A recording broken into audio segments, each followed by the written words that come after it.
This channel does not promote or promotion any illegal activities. All content provided by this channel is meant only for educational purpose only.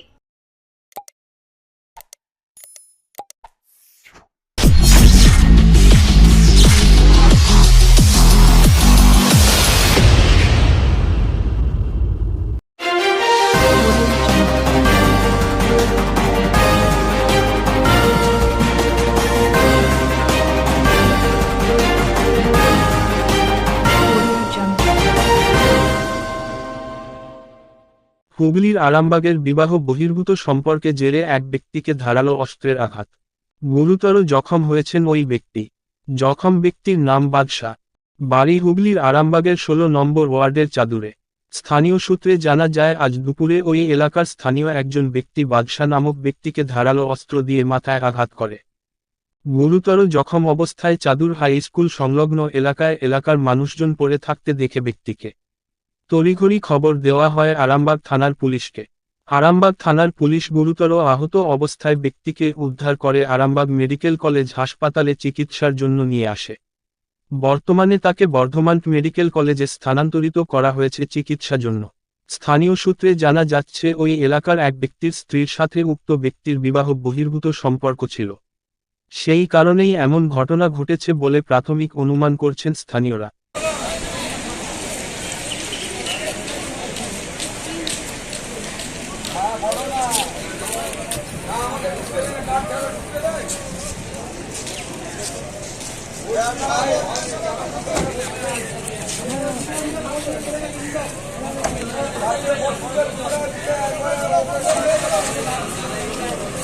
বুঝতে পারছি বলতে বাড়ির মধ্যে ছিলাম। আচ্ছা, বাড়ির দিকে হঠাৎ 2-4 জন যে দরজা ধাক্কা দিতে লাগে। তারপর বলছে কি এখানে মার্ডার হয়েছে।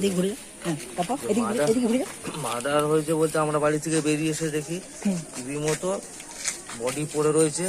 মাথাটায় 3-4 ঘা মেরেছে, হাতুড়ি দিয়ে মেরেছে, মগজ টগজ সব বেরিয়ে গেছে। কি কারণে মেরেছে কিছু জানতে পেরেছেন? কি কারণে মেরেছে সেটা এখন কিছু জানা যায় না। তবে ওদের আগামী 1-2 বছর ধরে একটা লটর পটর কেস চলছিল, যেটা ওদের পারিবারিক ব্যাপার। মানে ওদের বউকে নিয়ে কেসটা কেলেঙ্কারি ছিল। আর ওই যে ছেলেটাকে মার্ডার করেছে সেই ছেলেটি এখন যে মেরেছে তার বউয়ের সাথে একটা সম্পর্ক ছিল, অবৈধ সম্পর্ক ছিল। সেই কারণেই হয়তো হতে পারে, তাছাড়া তো কিছু কারণ খুঁজে পাচ্ছি না আমরা। যাকে মেরেছে তার নাম কি? যাকে মেরেছে তার নাম হচ্ছে বাদশা।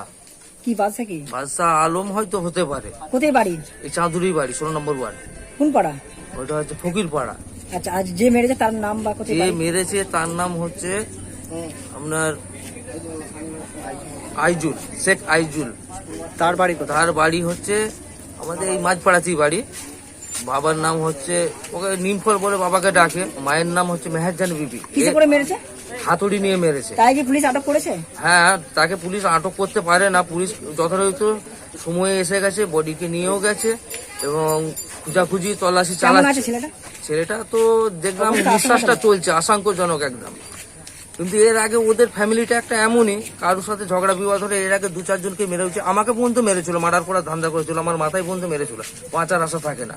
পাশের বাড়ি আরেকজনকে কুড়ুল দিয়ে চালিয়েছিল, ওরই দাদা শামসের আলী। সে পর্যন্ত ওরা প্রত্যেকটা ফ্যামিলির প্রত্যেকটা মেম্বারই আমরা মার্ডার করার ধান্দা করে। এটা কোন জায়গায় হয়েছে? মানে এটা চাঁদুর হাই স্কুলের পাশে ঝামেলাটা হয়েছে। কখন হয়েছে? দিদি স্পটে, এখানটাই স্পট। কখন হয়েছে ঘটনাটা? ঘটনাটা হবে আমরা মিনিমাম 3টে, ধরুন 2:30-3টে। একটা চা দোকান আছে, সেইখানে আমরা চা খাচ্ছিলাম। তারপরে কিছুক্ষণ পরে একটা ছেলে খবর দিচ্ছে, দেখতে পেয়ে যে একজন নাকি মেরে দিয়ে পালিয়ে গেল। আমরা বলছি কে ধরলিনি, বলছে সে তো মোটরসাইকেল নিয়ে পালিয়ে গেল। এবারে তারপরে আমরা ফায়ার ব্রিগেডকে ফোন করলাম যে আসুন, কেউ হাত দিচ্ছে না, লাশটা তুলে নিয়ে সব দিয়ে এলোনি।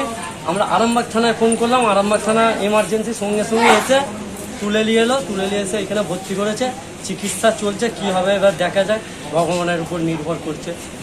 কারা মারধর করেছে বলে কিছু জানতে পেরেছি? মারধর করেছে বলতে এখন তো ঠিক জানছি না, এবার কোথাকারের লোক মেরেছে না মেরেছে পরে সেটা পুলিশ তদন্ত করবে, তদন্ত করে। যাকে মেরেছে তাকে কি চিনেন? হ্যাঁ, আমাদের মানে প্রতিবেশী বাদশা নাম। ওনার দাদাকে খবর দিচ্ছি, ওনার দাদা এসছে, আরো পাড়ার লোক এসছে। কোথায় পড়েছিল? চাঁদুর হাই স্কুলের পাশে। মোটরসাইকেল করে এসে দুজন ব্যক্তি এসে মারধর হ্যাঁ, করেছে? যেটা শোনা গেল আমার নিজের চোখে দেখা নয়, বলেছে ওইটাই আমি আপনার দিয়ে বললাম।